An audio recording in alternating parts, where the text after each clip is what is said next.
Hello guys, so Rafa ulit, GTA car. So ano ito? Tapos na siguro to. Dito na yung clutch at shift port. So ito yung release natin today, NDF 8745. So bago gulong, lahat, suspension, tranny, everything, alam niyo na.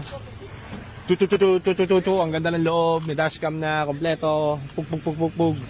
Test drive na to and everything. So very good.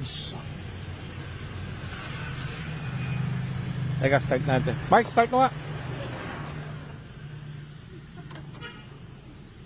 Hindi ako pwede tumingin sa ilalim guys kasi naka-brief lang ako, naglalakad ako rito. Gago, ba't naka-brief ka boy? Kuya, ano trip mo? Kumakulit, nauubad yung shirt ko eh. Nakabukas eh, ano ba yung bubuksan? On mo. Ay, gago. Kala ko yun.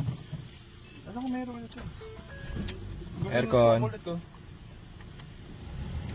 So wala yung kahit anong check engine, pwede nating scan pagdating nila madam. Tapos papagasan na lang natin. Lahat ng paperworks na ito na ayos na. Ito yung kinuha sa ano guys, sa saan ba to? Saan ba kinuha ito?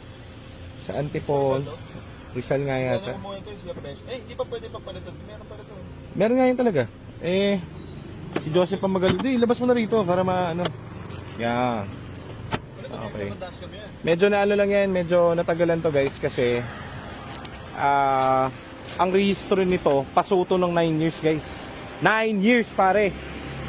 9 plus 3 kasi brand new eh. Simula ng brand new. So minus 3. So 7 years. 7, 8, 9. Galing ka sa math. Napaka-pogi, formado. Very good. Wala ka nang gagawin dahil lahat tapos na. Angat mo, kumpadre. Di ba makita ng mga tao rito? Yun naman. Private property naman. Yeah, baby! Yeah! Tumama yung undercoating natin sa ilalim. So, release tayo guys. Ito Ford na manual. Baglat dyan. Ship.